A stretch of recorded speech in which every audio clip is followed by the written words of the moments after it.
Hola, buenos días. En los próximos 10 minutos vamos a ver la parte de la guía clínica de atención al paciente adulto en situación de últimos días que aborda el manejo de los síntomas. Recordar que no tratamos un dolor o una disnea, sino personas que sufren. No se trata de tratar un solo síntoma, sino de hacer un abordaje global e integral que será nuestra principal herramienta para poder reducir ese sufrimiento de nuestros pacientes. Yo soy José Álvaro Fernández Rial, soy miembro del grupo de trabajo de la guía y médico. La pregunta que nos planteamos y sobre la que se revisó la literatura es qué fármacos son más efectivos para aliviar aquellos síntomas que hemos considerado de mayor trascendencia, bien por frecuencia o por implicación en la situación de últimos días. El dolor, la disnea, las náuseas y vómitos, la ansiedad, el delirio y los estertores.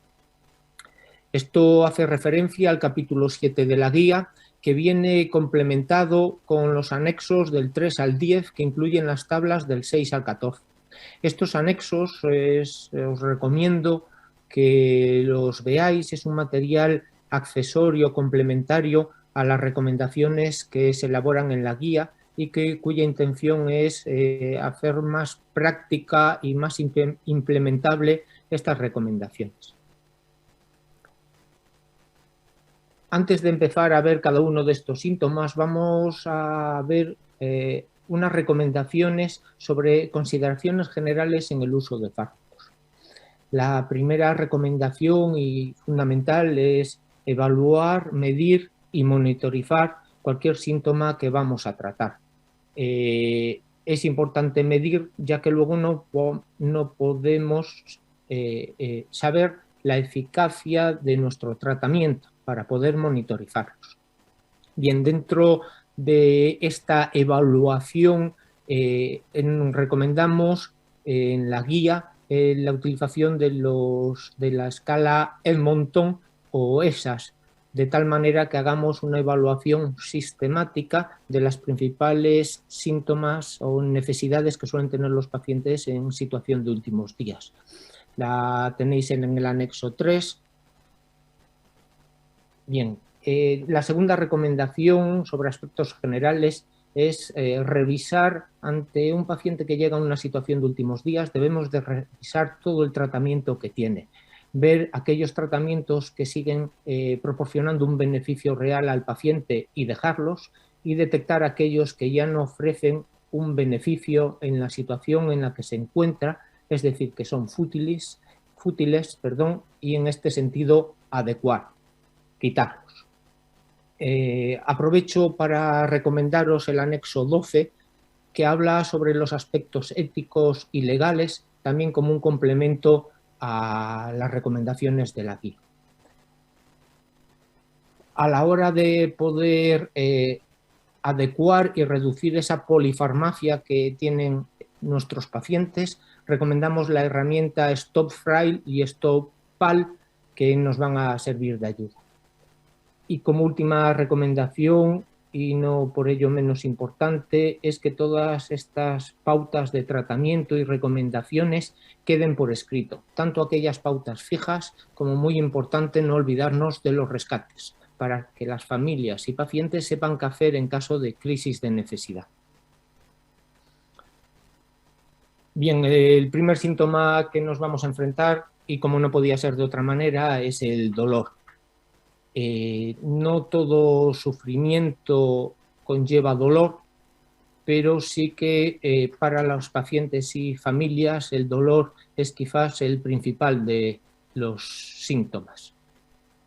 Empezamos con unos principios generales, recomendando unos principios generales que abarcan desde un correcto y adecuado control del dolor en fases previas a la situación de últimos días, como a evitar subidas y bajadas bruscas de la analgesia, dejar medicación de rescate, en fin. La segunda recomendación es que no por estar en situación de últimos días todos los pacientes tienen que tener analgesia, solamente aquellos que tengan dolor. Veremos en el resto de síntomas, y aquí lo mismo, las medidas no farmacológicas. Son fundamentales, aunque no han sido el objeto de la revisión en la guía. Hemos adjuntado los anexos para poder acceder a ellas y es muy importante no olvidarse de utilizarlas, ¿de acuerdo? No todo es medicación.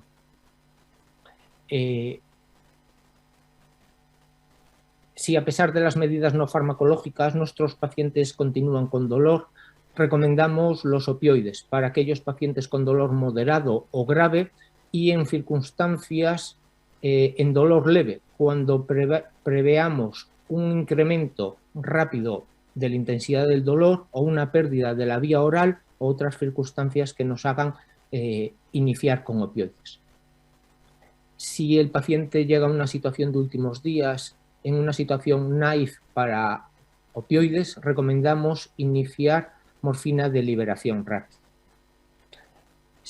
Es importante que busquemos causas reversibles del dolor. Las recomendaciones prácticas para facilitar la implementación de estas recomendaciones que quedan recogidas en el anexo 4. Este anexo va a incluir la tabla 7 de evaluación y valoración del dolor, bien por escalas conductuales y no conductuales. Luego las medidas no farmacológicas que hablábamos y un tercer apartado con aspectos prácticos sobre el uso de opioides. Recordaros lo importante de la información, principalmente recordarles a las familias que el uso de opioides en situación de últimos días no adelanta el proceso de morir ni reduce la supervivencia. Bien, el siguiente síntoma es el de la disnea, esa sensación tan desagradable de falta de aire, hambre de aire. Los pacientes la describen de distintas maneras, pero en cualquier caso es un síntoma muy impactante. Bien, a la hora del manejo recomendamos mantener o iniciar tratamiento específico, es decir, aquel tratamiento para la insuficiencia cardíaca, para el EPOC, tratamiento con corticoides en cáncer de pulmón, e iniciar o mantener las medidas no farmacológicas. Aquí podemos acceder a ellas en el anexo 5. Quizás la más importante es la presencia de una compañía tranquilizadora.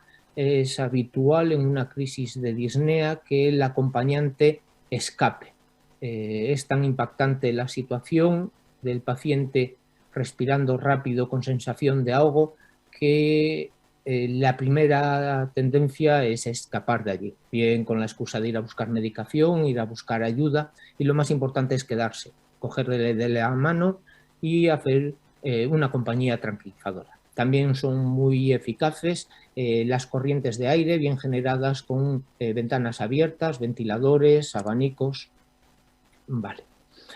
Cuando, a pesar del tratamiento específico etiológico, el tratamiento no farmacológico, el paciente continúa con disnea, se puede hacer una prueba terapéutica con oxígeno independientemente de la hipoxemia.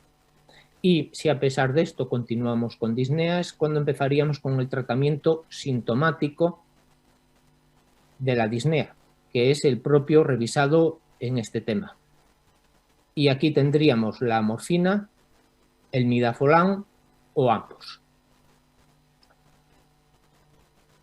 Consideraciones clínicas relevantes, puntos que nos van a ayudar a la práctica clínica. Pues os proporcionamos instrumentos de evaluación de la disnea como el BOR, EVA, la NIJA. Recordar que las medidas objetivas como la taquipnea, el nivel de la presión de oxígeno no tienen una correlación directa con la sensación subjetiva de disnea. Y fundamental, como ya decíamos en las consideraciones generales, dejar por escrito cómo actuar ante las crisis de disnea. Pasamos ahora al siguiente síntoma, náuseas y vómitos, muy frecuente también en una situación de últimos días, principalmente en pacientes oncológicos. La primera recomendación es explorar y manejar posibles causas, candidiasis oral, estreñimiento, bien porque las podamos corregir o bien para saber el mecanismo fisiopatológico predominante en las náuseas y vómitos de nuestro paciente a la hora de poder elegir el mejor fármaco antinético. Bueno, las medidas no farmacológicas sería el siguiente paso o coexistiendo con el anterior, y si a pesar de esto nuestro paciente continúa con las náuseas y o vómitos, en caso de que sea por una obstrucción intestinal, la recomendación es butilbromuro de diosfina como antisecretor y cuando no mejora, octreotide. En el resto de las causas de náuseas y vómitos que no sean obstrucción intestinal, no emitimos una recomendación específica, sino basarse en los conocimientos de etapas previas. Uso de neurolépticos, antihistamínicos, benzodiazepinas, profinéticos, antiserotoninérgicos y corticoides. Bien.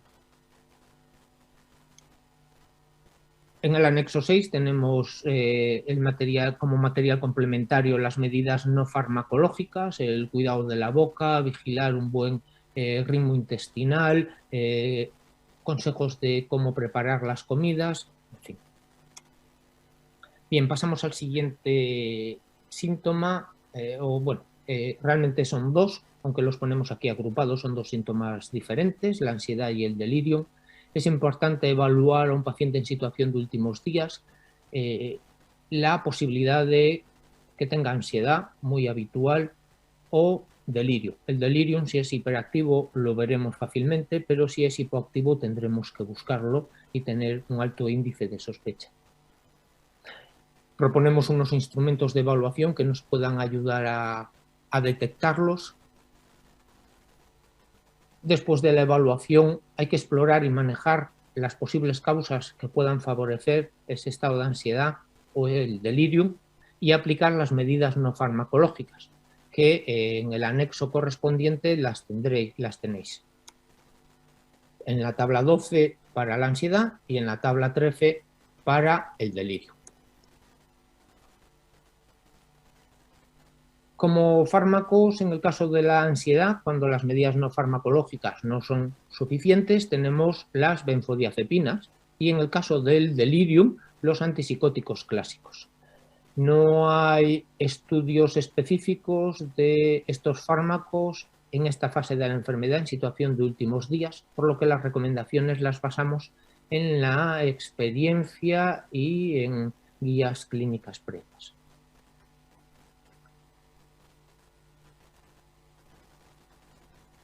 Es importante la prevención de accidentes, en delirium hiperactivo, la posibilidad de autodañarse el paciente o de dañar a sus seres allegados, seres queridos, salta y tenemos que prevenirla.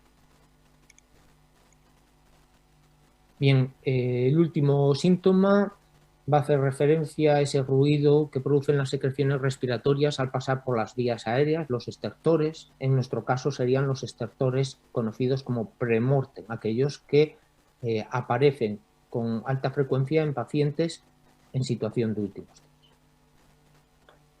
días.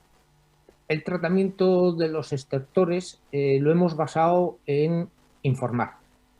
Es importante informar a las familias y principalmente con anticipación a que ocurran, de que esos ruidos no suelen ser molestos para los pacientes, ya que en esta fase suelen tener bajo nivel de alerta, estar con bradisiquia y realmente el mayor impacto suele ser sobre las familias y cuidadores que están oyéndolo hora tras hora mientras están cuidando de su ser querido.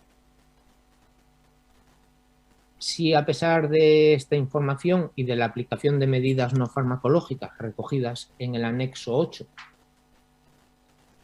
estos estertores siguen siendo muy impactantes para la familia y o para el paciente, en el caso de que no esté con un nivel de alerta muy reducido, los fármacos son los anticolinérgicos, concretamente el butilbromuro de escopolamina, la atropina o el bromohidrato de escopolamina. Y ya para finalizar, lo que sería mi última diapositiva es recordaros el anexo 10. Ya os había recordado antes el anexo 12 de aspectos éticos y legales y ahora os recuerdo el anexo 10, donde están recogidos los fármacos más frecuentemente empleados en situación de últimos días, clasificados por síntomas o clasificados por principio activo por orden alfabético. Van las indicaciones, efectos secundarios y observaciones como su uso off-label en estas situaciones. Esperemos que os sean de ayuda. Y con esto me despido agradeciendo a todo el grupo de trabajo de la guía de práctica clínica. Tenéis aquí a todos los miembros, todo su trabajo, esfuerzo, implicación, gasto de tiempo libre, en fin, no hay palabras para agradecerse. Y lo mismo para todos los colaboradores expertos, técnicos y muchas personas que han participado en esta guía.